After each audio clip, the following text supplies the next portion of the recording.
तोता और शिकारी हरे भरे जंगल में एक बहुत ही बुद्धिमान और बोलने वाला तोता रहता था। उसका नाम था मीतू। मीतू पूरे जंगल का प्यारा था क्योंकि वह सबको हंसाता और नई नई बातें सिखाता था। लेकिन उसी जंगल में एक शिकारी भी आया करता था जो पक्षियों को पकड़कर शहर ले जाकर बेचता था। कई बार वह कोशिश करता, मगर मीतू की तेज नजर और चतुराई के सामने उसकी सारी चालें फेल हो जाती। शिकारी की योजना एक दिन शिकारी ने सोचा, ये तोता बहुत चालाक है, लेकिन अगर इसे पकड़ लिया तो मुझे अच्छे पैसे मिलेंगे। उसने पेड़ों के नीचे जाल बिछाया और उसमें मीठे मीठे दाने डाल दिए। कई छोटे पक्षी उसमें फंस गए, मगर मीतू दूर बैठा सब देख रहा था। मीतू ने जोर से चिल्लाकर बाकी पक्षियों से कहा, भाइयों बहनों, ये दाने नहीं, धोखा है।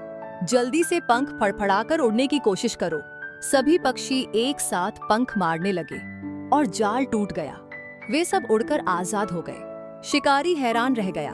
शिकारी की दूसरी चाल।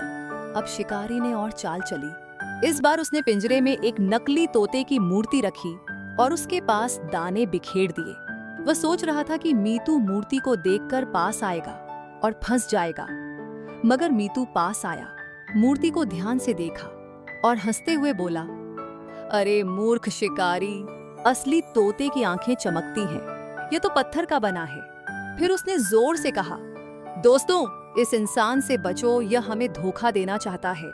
पूरा जंगल हंसी से गूंज उठा। शिकारी का मुंह लाल हो गया। शिकारी का परिवर्तन। बार बार हारने के बाद शिकारी बैठ गया और सोचने लगा, मैं क्यों इन्हें पकड़कर कैद करना चाहता हूँ। ये तो खुले आसमान में उड़ने के लिए बने हैं। हर बार ये तोता मुझे सिखा देता है कि आजादी कितनी अनमोल है। तभी मीतू उसके पास उड़कर आया और बोला, शिकारी भाई, अगर तुम हमें पकड़ना छोड़ दो तो जंगल तुम्हारा दोस्त बन जाएगा। तुम्हें फल, छाया और शांति सब कुछ यही मिलेगा। शिकारी की आंखों में आंसू आ गए। उसने अपने जाल और पिंजरे तोड़ दिए और कसम खाई कि अब कभी किसी पक्षी को कैद नहीं करेगा।